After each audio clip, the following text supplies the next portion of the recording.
Selamat pagi anak-anak. Pada pagi hari ini, kita akan membahas materi pertumbuhan dan perkembangan.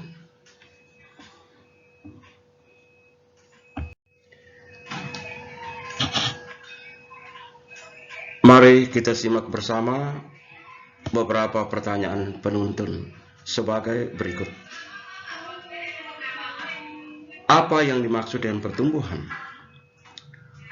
Mengapa harus tumbuh?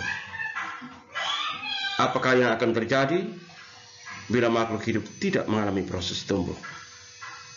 Kedua, apa yang dimaksud dengan perkembangan? Mengapa harus berkembang? Apakah yang akan terjadi bila makhluk hidup tidak mengalami proses perkembangan?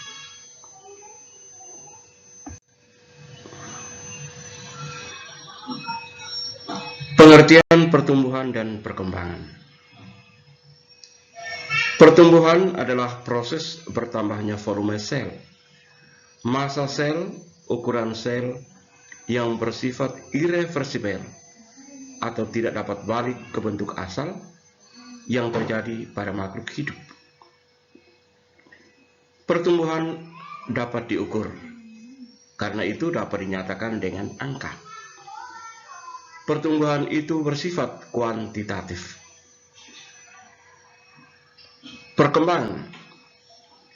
Perkembangan adalah proses menuju pada kedewasaan.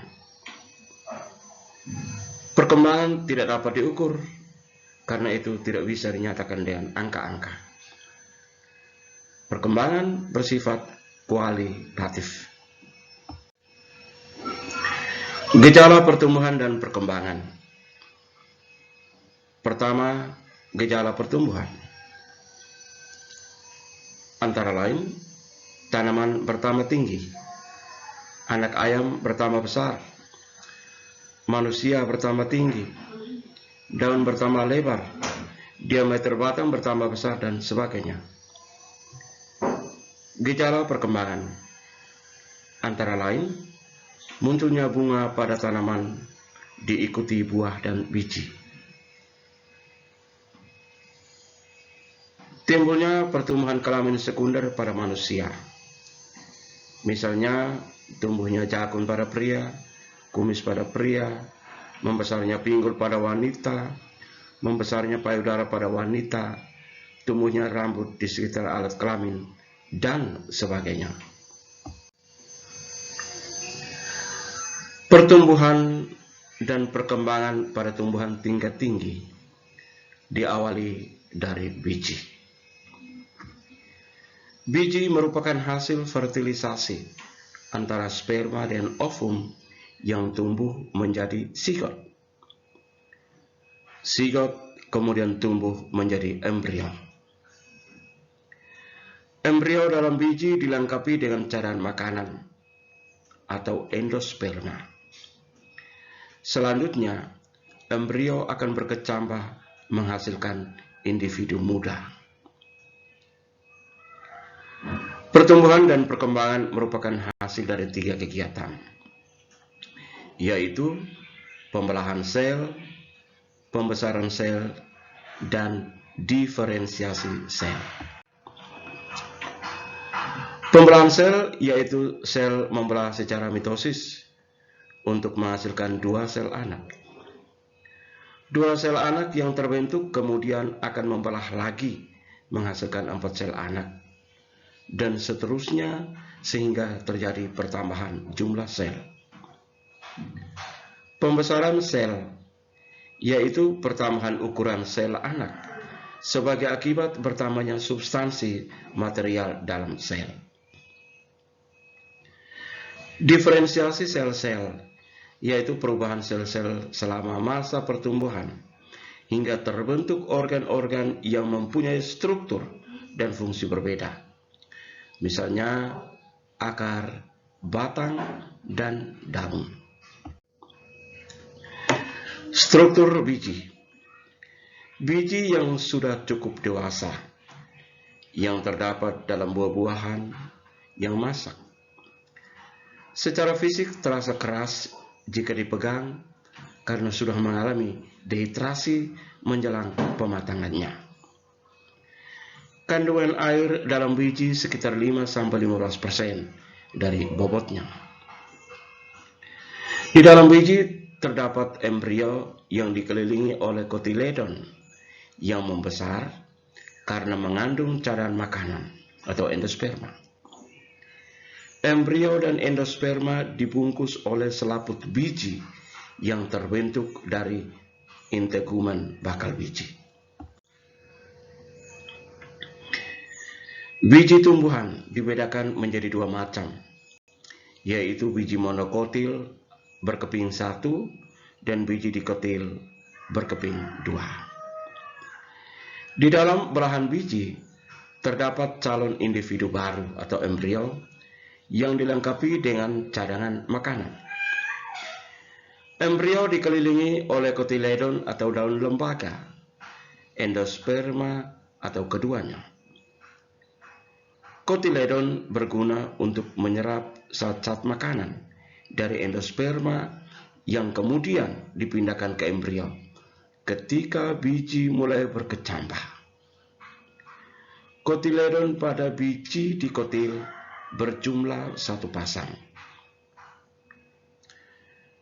Kotiledon pada kacang polong-polongan, misalnya kacang hijau dan buncis, berdaging tebal karena menyerap sari makanan dari endosperma ketika biji sedang berkembang sehingga tidak memiliki endosperma lagi. Namun, kotiledon pada jarak sangat tipis karena persediaan makanan tetap berada dalam endosperma. Biji tumbuhan monokotil hanya memiliki 1 kotiledon. Famili pada rumput-rumputan, misalnya jagung dan gandum, memiliki jenis kotiledon khusus berupa lapisan tipis berbentuk perisai yang disebut scutellum. Dari kata scutella artinya pelindung kecil. Scutellum akan menyerap zat makanan dari endosperma selama perkecambahan. Embrio berupa kuncup embrionik yang memanjang melekat pada kotiledon.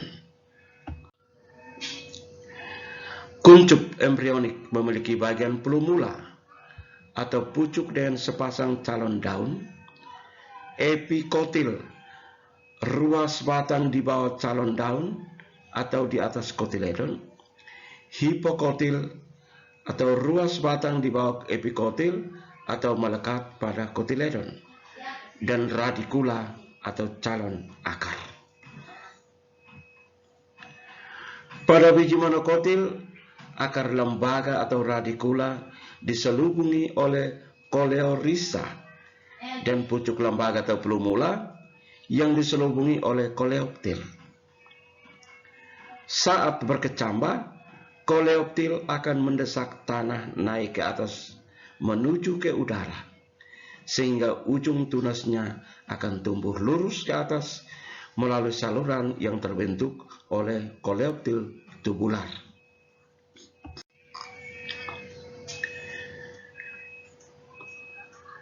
Baik anak-anak, silakan perhatikan struktur biji dikotil dan monokotil.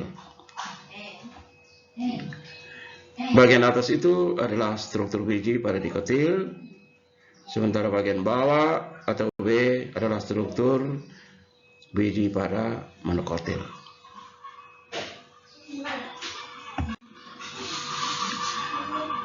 Perkecambahan.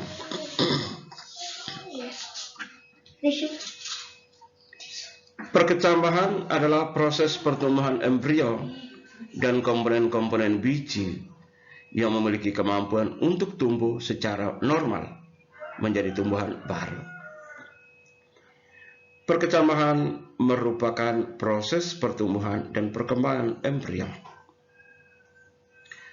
Hasil perkecambahan ini adalah munculnya tumbuhan kecil dari dalam biji.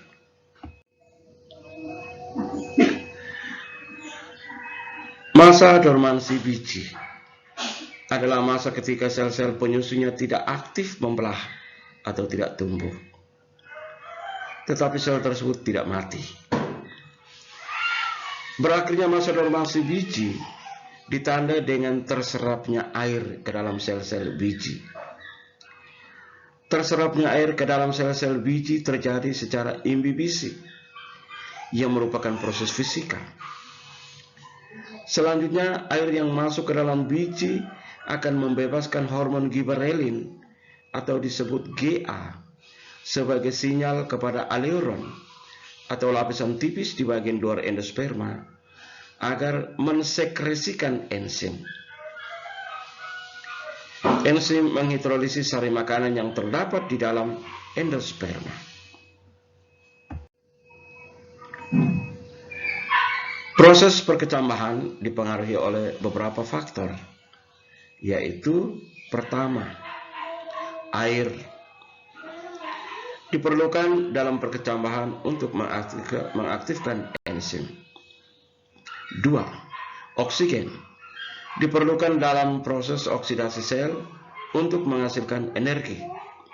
3. Suhu yang optimum diperlukan dalam aktivitas enzim, karena enzim tidak dapat bekerja pada suhu yang terlalu rendah ataupun tinggi. Yang keempat, cahaya. Hormon pertumbuhan auksin mudah mengalami kerusakan jika cahaya yang berintensitas terlalu tinggi. Proses perkecambahan lebih cepat jika tidak ada cahaya atau dalam keadaan gelap.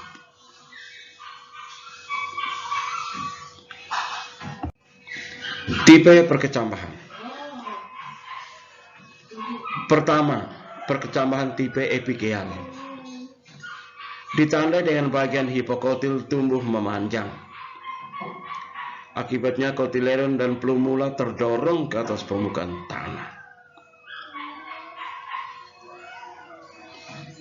Contoh, kacang hijau, melon, jarak, dan kacang tanah.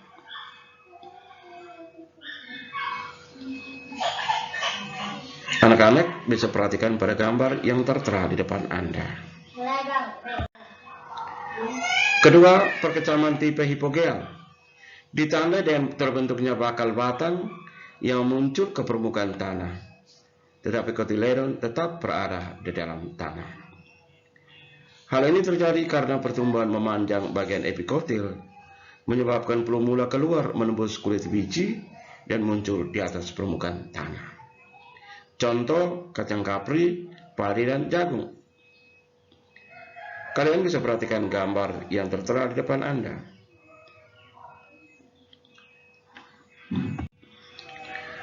Pertumbuhan primer. Setelah biji berkecambah, selanjutnya akan membentuk akar, batang, dan daun. Pada bagian ujung akar dan ujung batang, terdapat jaringan yang sel-selnya aktif membelah secara mitosis, yang disebut meristem primer. Aktivitas sel-sel jaringan meristem primer menyebabkan pertumbuhan memanjang pada bagian ujung batang maupun ujung akar. Proses pertumbuhan memanjang pada ujung batang dan ujung akar disebut pertumbuhan primer. Pertumbuhan sekunder. Jika kita perhatikan secara cermat batang-batang tumbuhan di sekitar lingkungan tempat tinggal kita, dari hari ke hari bukan hanya semakin tinggi tetapi juga semakin besar. Batang tumbuhan menjadi besar karena mengalami pertumbuhan sekunder. Pertumbuhan sekunder merupakan hasil aktivitas jaringan meristem sekunder, yaitu kambium pembuluh dan kambium gabus atau velogen. Pada umumnya, pertumbuhan sekunder terjadi pada batang tumbuhan, gimnosperma, dan dikotil. Sebagian besar akar dikotil berkayu mengalami pertumbuhan sekunder. Pertumbuhan monokotil tidak mengalami pertumbuhan sekunder, kecuali monokotil berkayu khususnya agave, aloe, dracena, Pandanus, dan Yuka.